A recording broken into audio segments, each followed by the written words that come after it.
You wake in a strange room. Your clothes are foreign and the walls are covered in objects from a different world. You don't know where or when you are, or if you're still dreaming. There are footsteps in the hall. Jumping up, you race out of the room and into the streets. You have just entered the Twilight Histories.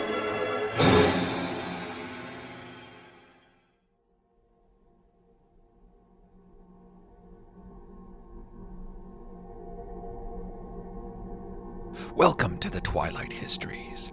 You are about to pass into an alternate universe. It may be strange, fascinating, or perhaps even terrifying. To survive, you can't just be a tourist. You must become the people you explore. This is your adventure. Conquering Japan was supposed to be easy. It was a mop-up campaign, a simple wiping away of a few rump islands on the edge of the vast Mongol Empire. But a great tsunami destroyed the Mongol fleet and tens of thousands of Mongols drowned. However, in the world we're sending you to, one ship survived the tsunami. It was ejected out into the vast Pacific. With its masts and rigging destroyed, it was left to the whims of the currents, and these took it straight across the open ocean. The ship was finally wrecked on some distant, rainy coast. In our world, we would recognize it as the delta of the Fraser River, where the Free State of Vancouver sits today. But in the world we're sending you to, it was home to an indigenous tribe. They spoke of a vast steppe land deep in the heart of the continent, a land perfect for Mongols and well worth the perilous trek through rivers, mountains, and forests beyond the edge of the earth. Well, you look great. The wormhole is now open. Come, step on the platform and let's get you on your way. This is Mongol America by myself, Jordan Harbour.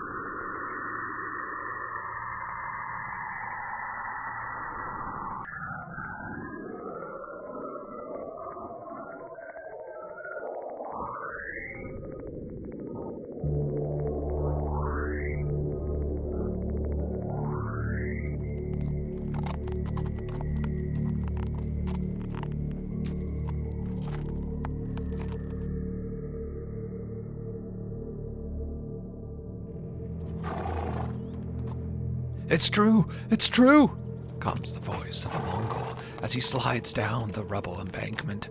He nearly crashes into your small band of warriors. You're tending your horse and eating dried salmon. What are you talking about? You say, closing your bag. Endless steppe, endless! Just beyond these mountains. We're here. The excited warrior continues his ecstatic slide down the mountain path.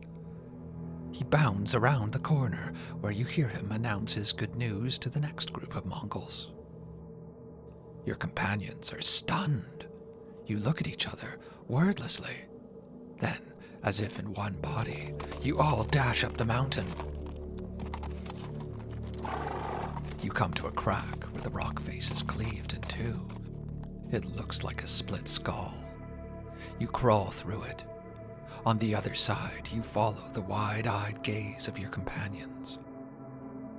Below you are gentle, rolling foothills that flatten out into plains, vast plains, golden in the noon sun and flat. In your world, you'd be looking out at the soot-blackened free city of Calgary, but in this world, it is pristine. It is a treasure for horsemen who have been cramped in mountains, forests, and cliff-faced river valleys for the past 3 months since being shipwrecked.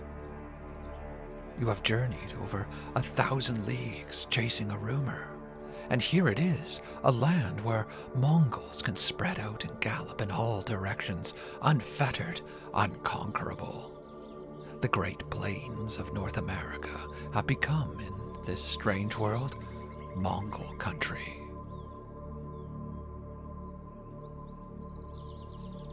You see in the far distance a trail of smoke rising into the blue sky like a spreading stain. Someone is down there. Someone is squatting on Mongol land.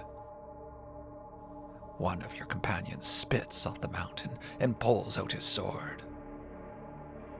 He turns to you, and you recognize well the kaleidoscope of emotions in his eyes, the excitement, the hatred, and the lust that seems to infect all your Mongol companions before a bloodletting. From all your encounters with tribes, from the delta up the Fraser River Valley to these rocky mountains, you have never seen them hesitate once when your commander gave the order. And he always gives the order.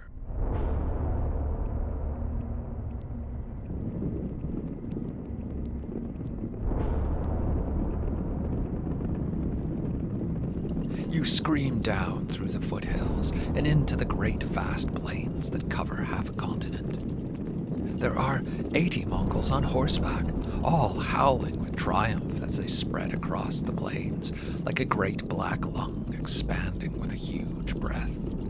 The hooves pound the earth, and the bright sun strikes armor tarnished by west coast rains and rusted by salt spray from a long Pacific voyage. And the Mongols howl like steppe wolves, shaking off their winter mantle, and at last storming home with joyous pride restored. Even after all the killing, all the pain and deprivation, the hungry nights and aching rain-soaked muscles, in this moment, finally, after all this time, you catch yourself laughing. You laugh a huge body laugh and raise your sword, slashing the air as it roars past you. You stand in your saddle, both hands raised high, and howl in triumph. You feel this triumph in your bones.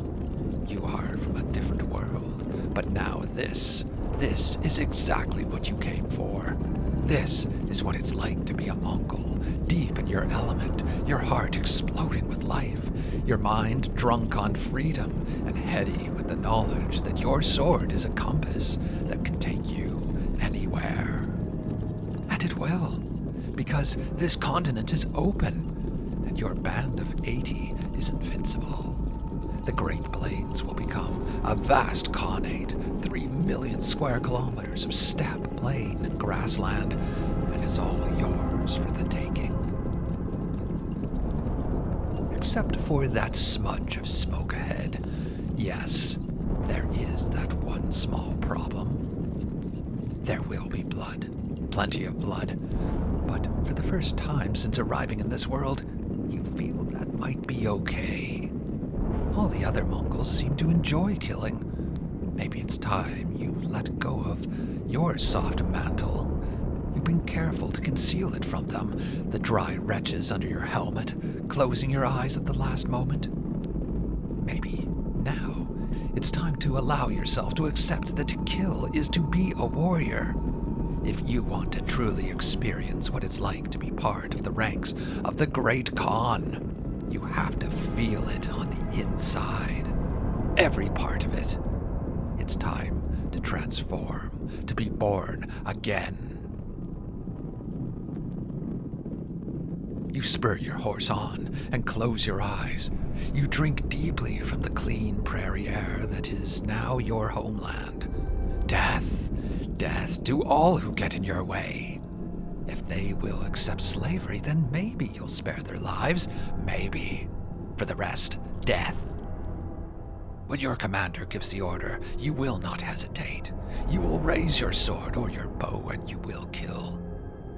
And you will do so with the same relish as your companions. You are a Mongol. You are a Mongol.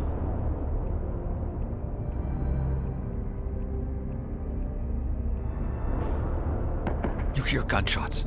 Bullets whiz past. Mongols and horses smash to the ground. Your horse is shot and you fly over the reins, arms first into the tall grass. Your wrists crumple in pain. You roll out and cry. The world almost goes black, but you push back the walls of darkness. The pain.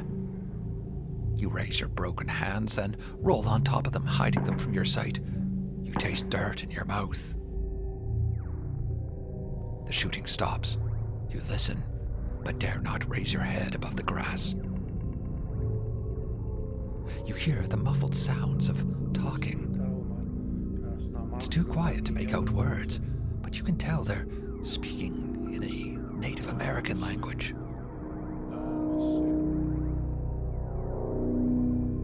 Should you dare? Should you dare to take a look? You can't help it. You rise to your knees and slowly bring your eyes to the tops of the grass.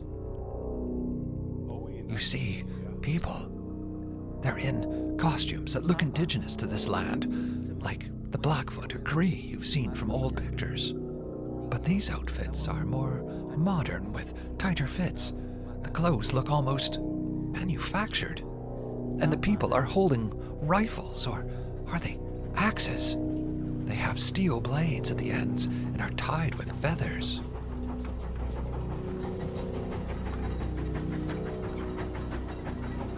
A vehicle pulls up, chugging with power. It looks almost like a truck, if a truck was made to look like a buffalo. There are people in the back of the truck, all holding the same odd rifle axes. They leap out, their long black hair flowing behind them, which is ornamented with feathers and beads. Their faces are painted white and red and black. The strange warriors fan out, their rifles scanning the ground like antennae. They fire or chop wherever they see movement. You gaze back to the mountains, now a distant purple. How you wish you could roll back time. Just moments ago, you thought you were invincible. You thought you were a great warrior ready to conquer a continent. But now, we're kneeling in the grass, broken, terrified as you await death. You are stranded in a world that is not your own, and no one is coming to help you.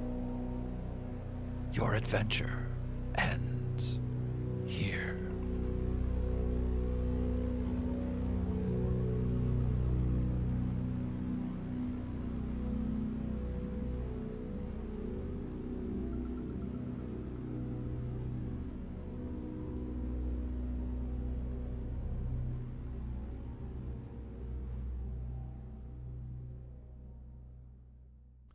Hi, I'm Jordan Harbour. If you enjoyed today's story, please consider supporting the Twilight Histories on Patreon. There are tons of stories only available to our supporters, and we have some great conversations. Please head on over to Patreon and look us up. We are the Twilight Histories. I'm Jordan Harbour. Until next time, take care.